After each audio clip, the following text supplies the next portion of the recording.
everybody, July favourites. Can we all appreciate this shirt, which is from H&M? It doesn't have any buttons, which is always, oh, it does, I lie. It has buttons going down to kind of halfway, and then it doesn't have any from here upwards. It's got like this sexy little neckline. Really soft material, palm print. I just don't think you can go wrong with this. £7.99. £7.99. So yeah, I'm going to go back and get a spare one of these.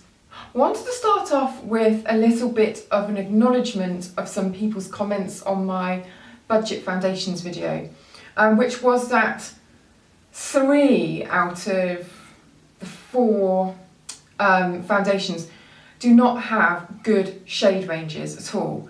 And I do recognise that. It's one of the things I always go back to brands on.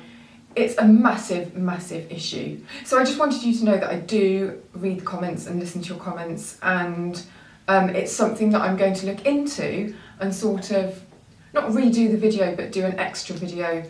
I'm going to specifically look for brands and formulas that come in a larger range of shades. Just one off the cuff though, the L'Oreal True Match, which is a gorgeous lightweight foundation. This comes in a massive range of shades. Or it's about to. I'm not sure. It's 23. I don't know whether they're about to launch 23 shades or they already have. I'll check and I'll put it in the info. It's a really nice foundation, and you should pretty much find an exact match in this range. So just one that I thought I'd pop into here just to let you know that I'm on it, and I shall come back with another video on that very soon. On a similar kind of note, once again, La Roche-Posay with their very disappointing range of shades. It does seem to be a lot of French pharmacy brands who are making treatments, tinted treatments rather than standalone cosmetics, tend to have a very, very narrow range of shades. And this is no exception. They've launched the Effaclar Duo Unifiant, which is a tinted version of the amazing Effaclar Duo Plus, which is a sort of all-in-one spot treatment that can be used as an all-over moisturiser. I've talked about this before loads. Is right up there in my top spot treatments. Doesn't dry out the skin, doesn't leave any kind of residue on the skin, and just works really well. When I had my massive outbreak of adult acne, this is what finally kind of knocked it on the head when I used it regularly. And this is just a tinted version of that. So same feel of the formula, very light, very fresh. I have this on at the moment. The coverage is not comprehensive at all. You get very, very little coverage, but you get a bit of a healthy tint. So a brilliant formula, really, really gorgeous. Needs more shades, lots more shades please. First favourite of the month, firm favourite, Chanel nail polish. Now this is the new and reformulated nail polish. Reformulated because quite frankly the old one was crap, wasn't it? It used to chip. The colours were always amazing, but it had no longevity whatsoever. So I've been testing this one. I put this on Tuesday, it's now Sunday. 504 Organdie, this one. And let's have a little look at how it's faring. I've got a chip here on this finger, a chip on this finger, but to be fair, these have happened in the last 12 to 24 hours. Getting a bit of wear at the tips on this hand.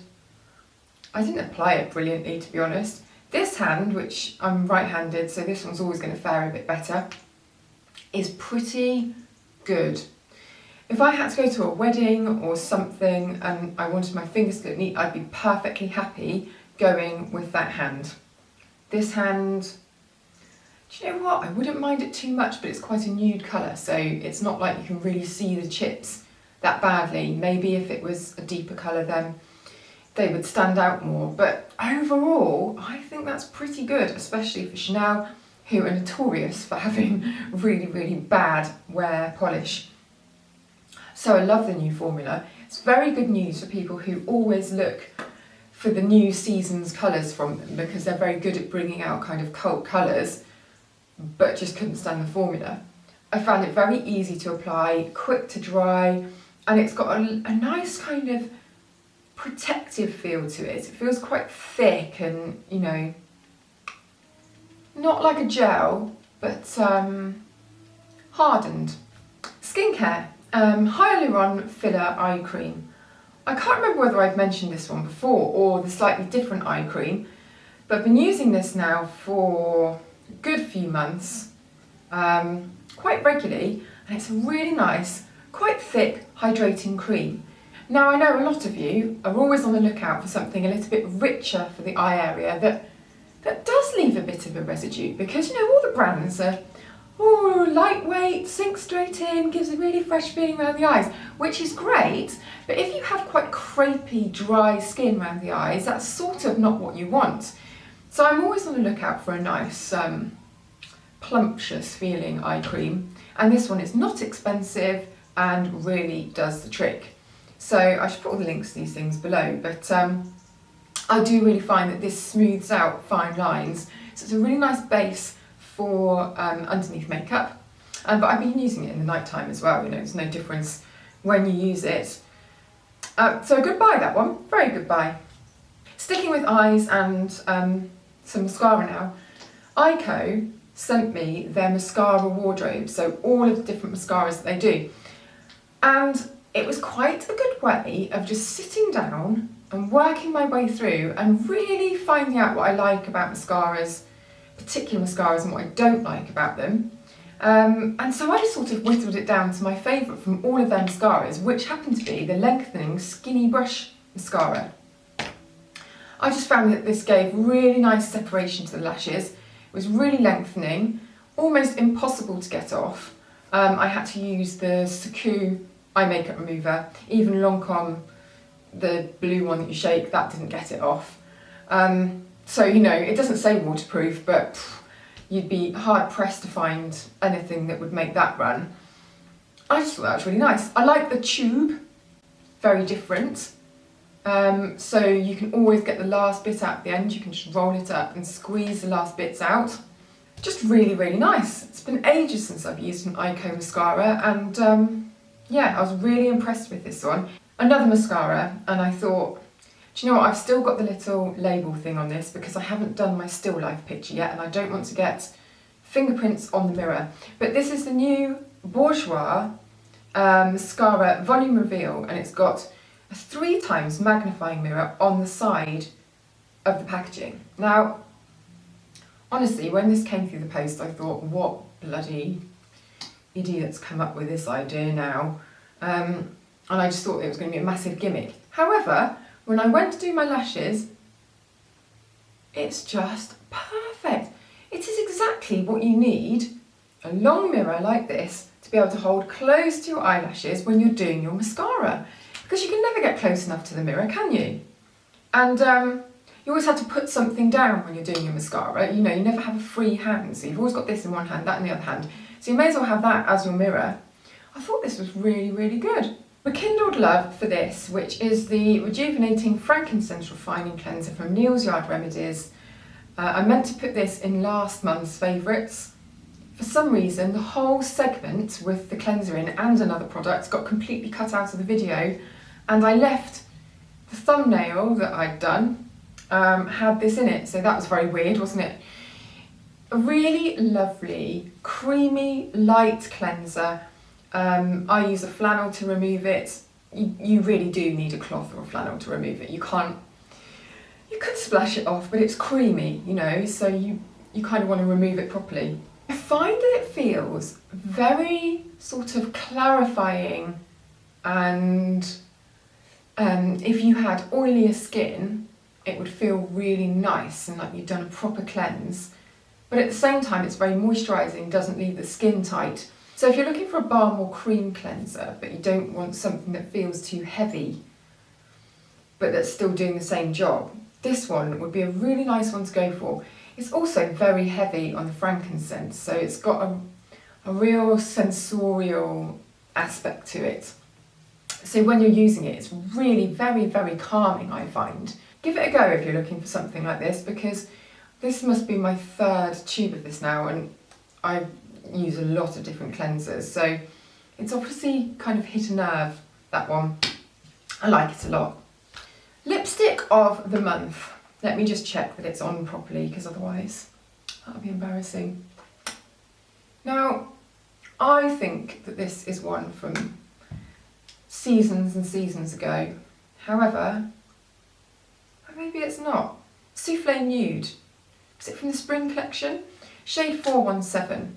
And it's like this pinky nude. This has probably been in a favourites before. I just think it's really pretty. And I don't know what else to say about it really. It's just a lipstick shade. Very juicy in formula, as these ones tend to be. This is a Rouge Dior. So just a really nice creamy formula with a little bit of sheen. Non-drying. Yeah, it's a little bit on the pale side, really, for summer. It's definitely more springtime than summer, but I just really like it. So, sorry, I brought it into summer and that's what's happening. Becca Backlight Priming Filter. This is bloody brilliant. Just gives the most amazing glow to the skin.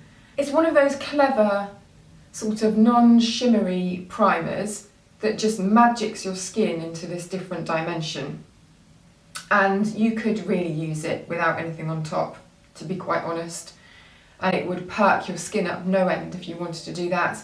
But it looks amazing with foundation over the top as well. If you want to see this in action, I think that I did do it before and after, and picture in the unboxing of the Tilly Beauty Box video, which was about 2 or 3 videos ago. I should put the link to that below.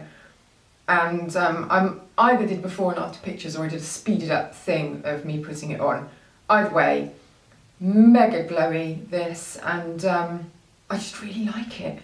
It's not glowy in that obvious way, it's just one of these clever, high-tech, takes the light, does something amazing with it, magics it back out, and your face looks incredible, retouched. So yeah, top marks for that, using that a lot. And now for the thing that has annoyed me. Not annoyed me, I just don't get it. I've seen lots of people raving about this, the Origins Ginseng Peel Off Mask, which has a bright copper finish to it, which is great. Very good for Instagrams and things like that, look. Very unusual. I just found that maybe it's just a peel off mask thing, it's not for me anymore. I found it very uncomfortable to take off, probably because it's pulling every single little hair on your face. Faffy to take off, I'd rather just use a flannel and rinse something off. And it left my skin feeling quite dry and like it had been sapped of everything, rather than having added anything to my skin. So maybe I'm really the wrong skin type for this. I don't know, but just the whole peeling off business just did my head in. Funnily enough, they sent the moisturiser with this, which is the ginseng kind of energising moisturiser. Loved that. A little bit over fragranced unnecessarily, it's like wearing orange perfume on your face, but a really nice moisturiser. That, nope, goodbye. So there we go, I've waffled on for quite a long time and I've now got a sore throat. So I'm going to go and I'm going to actually go to H&M and buy another one of these shirts, because it's only up the road. I would do it online, but I did find their online shopping experience quite a nightmare last year, so it's put me off ever since. Hope that you've enjoyed that and there have been some useful little revelations for you, and I shall see you in the next video, which I semi-promise will be the unboxing of my Chanel bag, but I don't fully promise because just faffing no end with it. Anyway, see you next time.